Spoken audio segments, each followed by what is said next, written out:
just for those that are new here that don't really know me, if you guys already know me, then this is going to be boring stuff for you. So this is just kind of the stuff that I've done in the last few years. Basically, this is like what I did when I completed my courses. I went through all the courses. It took me like a few days for each. Got decent scores, which is nice. And this is kind of like the experience I took to try and start like helping people, doing some tutoring and stuff like that. And then, since then I was able to like, tutor almost 500 people, start the Facebook group and stuff that many of you guys are in. So a lot of you guys came from there, which is awesome. So hi to you guys. And so I've done a lot of hours into this, and this is not just to brag and say for no reason, but just so you guys know that I actually kind of know what I'm talking about, and a lot of the stuff actually works. So I've been in this for like, 2, 3 years now. I'm a realtor now, for those of you guys that don't know. So I've seen the real life, so I've seen the course, I teach the course, and I'm not paid by Humber. So the good thing is I can actually give you guys the real stuff, like what are you actually gonna get, okay? So we're gonna look at 3 things today, like I mentioned. First, how do we study agreements in any course for like half the time? Second, we're going to use 2 specific examples, which is the listing and buyer rep agreements. So for those of you on course 2, this will be really, really helpful for you. And we're also going to do student Q&A. So this is totally up to you guys. The more questions you guys have for me, the better benefit you're going to get out of today. And if you are not on course 2, if you're on course 1, 3, and 4, this is still super, super relevant because I'm going to be teaching you guys the concept of how do we actually study agreements. So it doesn't matter if you're not going to need the listing or buyer rep agreement. You just got to know how do we actually study agreements. And you'll see that there's so much repetition for the agreements. If you just studied the listing and buyer representation agreements, I guarantee you'd already know like 50, 60% of all the other agreements. Probably like 70, 80% actually, because most of them are repeated. So there's not too much difference between the agreements. So you don't actually got to study so many different ones for every single course. It's not actually a new agreement each time. It's pretty much the same thing. They just kind of repackage it. So to start with the agreement part, I want to kind of take you guys through what most people do when they study the agreements, when they study the course. And this was really, really funny for me when I was when I was kind of preparing this. So this is from my experience, and I've tutored a lot of people, and you guys can let me know if this resonates with you. So initially you buy the course, right? First thing you do is you start going through the Humber slides, right? You're like, okay, like we're gonna start up strong, we're gonna go through as many as possible. And then you retain almost nothing. You realize, oh my God, it's a lot of information. I don't really know what I'm reading. Then you come across an agreement. So we're gonna focus on agreements in this class. So you come across an agreement and you're like, okay, this must be really, really important. And I'm probably going to need this in real life. So you then print off the agreement. And now a lot of people print it off. And from then on, they're going to start labeling it as the number on the form. They're going to say, oh, this is form 100, form 400. And a lot of people, it's really funny. They'll call me and they'll be like, Sheila, I was studying form like 100 and I didn't get this clause. And I've been doing this for like 2, 3 years. I don't even know the form numbers, even today. So I find that really, really funny. Then they briefly skim it over. They're like, okay, we feel accomplished. They read through some more modules. Again, retain almost nothing. And then they go straight to practice questions. And naturally, you get a lot wrong because, the foundation was a bit shaky. And then they book their exam. And then people feel anxious and they think it's normal. Now, some of you guys might have done some variation of this, but this is what I notice a lot of times. You go through the course, you print off the agreements, you skim it, you realize there's so much information, and then you just kind of go straight into the exam hoping for the best. But in this, I don't want you guys to hope for the best. I want you guys to actually be able to pass it. So feeling anxious is not actually normal. Okay. So if you think that you should be anxious for an exam, it's not. You should be confident and you should be calm. And I know that's hard for most people, but it's just comes from preparation, right? The more prepared you are, the less anxious you're going to feel, right? So what you should be doing for the agreements is going to look something like this. First thing, you're going to skim or skip the Humber slides.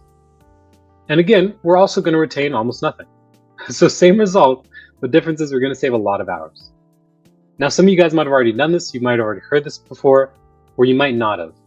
Either way, make sure you're skipping or skimming those slides because there's a lot of them and they don't really give you the info you need for the exam. And I know a lot of people here think that the information you learn in the course is super important for real life. Truth is, it's not. So it's very, very different from real life. You do need some of the agreements, but in a different capacity. It's not in the same way. Okay, so don't be fooled and think that Humber is actually doing this to prepare you. It's really not. Okay, so skip those slides. Then study some course notes. A lot of people, even today, they don't use course notes. And I get it. Some of you guys might be handwriters, right? You might like to write your own notes and you want to make sure you don't miss everything. But I'm telling you, it is going to save you hours of your time. And I've been doing this for a while. I can tell you that it doesn't really miss much. It just gives you right down to the points that you need for the exam. So please, if you're not already, use some course notes. You can get those on my website. You can get them from somebody else. But use some sort of course notes. They're going to save you a lot of time. Now, when you go through the notes, another thing, and this I covered before as well in different sessions, active recall. Super, super important. Active recall is you reading the notes and explaining it out loud in your own words. So you read different concepts, right? You're going to read let's say, what is the irrevocability period, right? That's a clause on the agreements. You're going to read the definition and then you're going to try and explain it in your own words. Super, super important. It's going to help you to study it without having to memorize. Super effective for studying the course notes. Third tip, you come across an agreement. When you come across an agreement, what you should be doing, instead of just printing it off and starting to read everything, stop reading the notes, right? So you're reading the notes, you come across an agreement in the notes. Stop reading the notes, print off the agreement, but specifically print off the study version of the agreement. Okay, you can find this on certain websites. You'll find if you just search the study version of the APS or study version of the listing agreement, you're going to find study versions which actually have explanations. And these are super simple. I'll show you guys one today. It's instead of having just a listing agreement that realtors use, it has a lot of side notes which explain a lot of these terms in simple kind of definitions. This is really, really useful if you're studying. So highly recommend, if you don't already use those, use the study version. Okay. Next, you got to identify key clauses. This is the part where a lot of people mess up.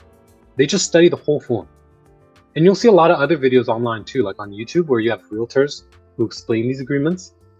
The problem is you don't need to know everything for the exam. And I know you guys might say that, oh, well, we might need it for real life. You don't need to know all of it for real life either. Right? A lot of it is very simple stuff. And you don't need to know off the top of your head, right? If some client asks you about something, you can figure it out for the most part on the spot once you do the job. You only need to know a few really by heart, right? And those are the ones that you need for the exam anyways. So you really got to identify the key clauses, okay? Only study those. And then once you study from the agreement, so remember, we just print out the form. We're just using this agreement.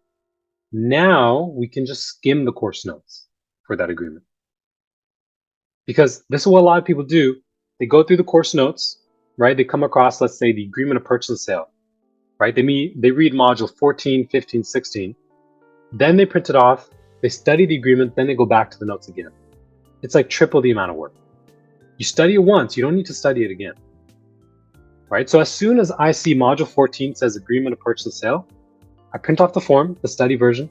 I study it from the form. Then I'm going to go back and just skim those notes. So I'm not going to study it again because repetition, right? And these are stuff that we do in the sessions that I do because it saves you a lot of time. Okay. So skim the notes and you look for additional details. You're just looking for new stuff. Some stuff you might have missed, some stuff you might not have known. Okay. We're looking for all those kind of stuff. And then we're finally going to do practice questions. Now, when we do practice questions, we're not only going to do the questions and just kind of do as many as possible. It's really key here that you do the questions and you try to identify the wrong answers for your key clause questions. Meaning, many of you guys might already be using Passive. Passive is good. It's a great tool. It's got lots of questions. But if you're doing a lot of questions, on the agreements, let's say, and let's say you get 10 wrong. You might find that 7 of them are on clauses that are not key clauses.